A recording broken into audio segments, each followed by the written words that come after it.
আমিনগাঁওস্থিত কামৰূপ জিলা আয়ুক্ত কাৰ্যালয়ত অসম চৰকাৰী NPS কৰ্মচাৰী সংস্থাৰ কৰ্মবিৰতি।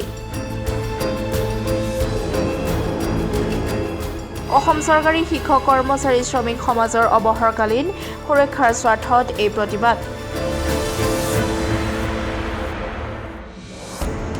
পুৰণি পেঞ্চন ব্যৱস্থা পুনৰ প্ৰৱৰ্তনৰ দাবীত 20 আৰু 21 ডিচেম্বৰত দুদিনীয়া কৰ্মবিৰতি পালন কৰিছে NPS কৰ্মচাৰী সংস্থাই।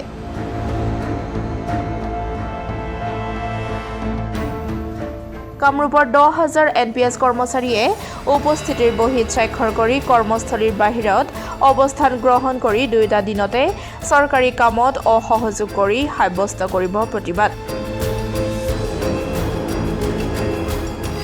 দাবী মানি নললে ইয়াতকৈ কঠোৰ আন্দোলন গঢ়ি তোলাৰ হুংকাৰ NPS কৰ্মচাৰী সন্থাৰ।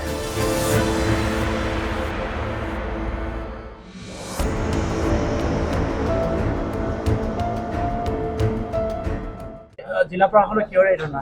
হয়, আজি সদৌ অসম জিলা প্ৰশাসন কৰ্মচাৰী সন্থাই সমগ্ৰ অসমতে আমাৰ DC অফিচসমূহত আৰু মহকুমা নিমাতী কাৰ্যালয়সমূহত চক্ৰ বিষয়া কাৰ্যালয়সমূহত দুঘণ্টীয়া ধৰ্ণা কাৰ্যসূচী ৰূপায়ণ কৰা হৈছে। আমাৰ যিসমূহ দাবী আছিলে, আমাৰ বহু দীৰ্ঘদিনীয়া দাবী আছে, বিশেষকৈ আমাৰ গ্ৰেড পে বৃদ্ধিৰ ক্ষেত্ৰত আপোনালোকে জানি আচৰিত হ'ব যে আমাৰ যিসকল জিলা প্ৰশাসন কৰ্মচাৰী সন্থাৰ জিলা প্ৰশাসনৰ যিসকল কৰ্মচাৰী তেখেতসকলৰ গ্ৰেড পে অতি নিম্নমানৰ।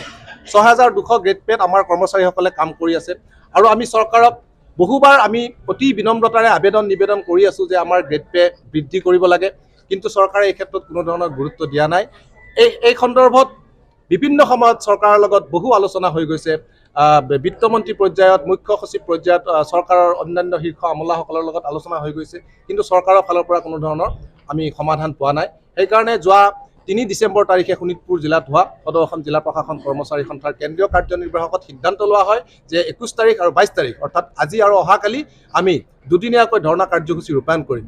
ইয়াৰ পিছতো যদি চৰকাৰে আমাৰ প্ৰতি সদিচ্ছা প্ৰদৰ্শন নকৰে, তেতিয়াহ'লে অহা 29 তাৰিখে আমি সৰ্বাত্মক দিনজোৰা আমি আন্দোলন কাৰ্যসূচী গ্ৰহণ কৰিম। এই সিদ্ধান্ত আমাৰ সদৌ অসম জিলা প্ৰশাসন কৰ্মচাৰী সন্থাৰ। আৰু ইয়াৰ উপৰিও আমাৰ আপোনালোকে জানি আচৰিত হ'ব যে আমাৰ যিসকল জিলা প্ৰশাসন কৰ্মচাৰী সন্থাৰ জিলা প্ৰশাসনৰ যিসকল কৰ্মচাৰী তেখেতসকলৰ গ্ৰেড পে অতি নিম্নমানৰ। 6,200 গ্ৰেড পেত আমাৰ কৰ্মচাৰীসকলে কাম কৰি আছে আৰু আমি চৰকাৰক বহুবাৰ আমি অতি বিনম্ৰতাৰে নিবেদন কৰি আছোঁ যে আমাৰ গ্ৰেড পে বৃদ্ধি কৰিব লাগে, কিন্তু চৰকাৰে এই ক্ষেত্ৰত কোনো ধৰণৰ গুৰুত্ব দিয়া নাই। এই সন্দৰ্ভত বিভিন্ন সময়ত চৰকাৰৰ লগত বহু আলোচনা হৈ গৈছে। বিত্তমন্ত্ৰী পৰ্যায়ত, মুখ্য সচিব পৰ্যায়ত চৰকাৰৰ অন্যান্য শীৰ্ষ আমোলাসকলৰ লগত আলোচনা হৈ গৈছে, কিন্তু চৰকাৰৰ ফালৰ পৰা কোনো ধৰণৰ আমি সমাধান পোৱা নাই।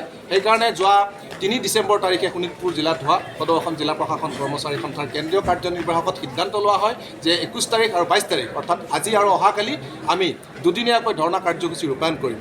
ইয়াৰ পিছতো যদি চৰকাৰে আমাৰ প্ৰতি সদিচ্ছা প্ৰদৰ্শন নকৰে, তেতিয়াহ'লে অহা 29 তাৰিখে আমি সৰ্বাত্মক দিনজোৰা আমি আন্দোলন কাৰ্যসূচী গ্ৰহণ কৰিম। এই সিদ্ধান্ত আমাৰ সদৌ অসম জিলা প্ৰশাসন কৰ্মচাৰী সন্থাৰ। আৰু ইয়াৰ উপৰিও আমাৰ গ্ৰেড পেৰ লগত আমি আপোনালোকক জনাম যে আমাৰ অন্যান্য দাবীসমূহ আছে। বিশেষকৈ আমাৰ কাৰ্যালয়ত কিছুমান নতুন পদ সৃষ্টিৰ দাবী আমি চৰকাৰক জনাই আহিছোঁ। আমাৰ কাৰ্যালয়ত একাউণ্টেণ্ট পোষ্ট নাই, গাণনিক পোষ্ট আমাৰ কাৰ্যালয়ত নাই। ছুপাৰভাইজাৰ পোষ্টৰ কাৰণে আমি চৰকাৰক দাবী উত্থাপন কৰি আহিছোঁ।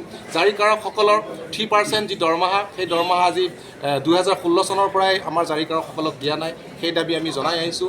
আৰু এক ভয়ানক যি সমস্যা কৰ্মচাৰীসকলৰ, আপোনালোক সকলোৱে জানে NPS, যি NPS প্ৰৱৰ্তনে আমাৰ কৰ্মচাৰীসকলৰ ভৱিষ্যত অন্ধকাৰ নমাই আনিছে।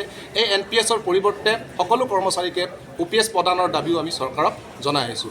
আশা কৰিছোঁ চৰকাৰে আমাৰ আজিৰ এই কাৰ্যসূচীৰ প্ৰতি সদিচ্ছা প্ৰকাশ কৰিব আৰু আমাৰ দাবীসমূহ অতি শীঘ্ৰে সমাধান কৰি আমাৰ কৰ্মচাৰীসকলক সন্তুষ্ট কৰিব। ধন্যবাদ।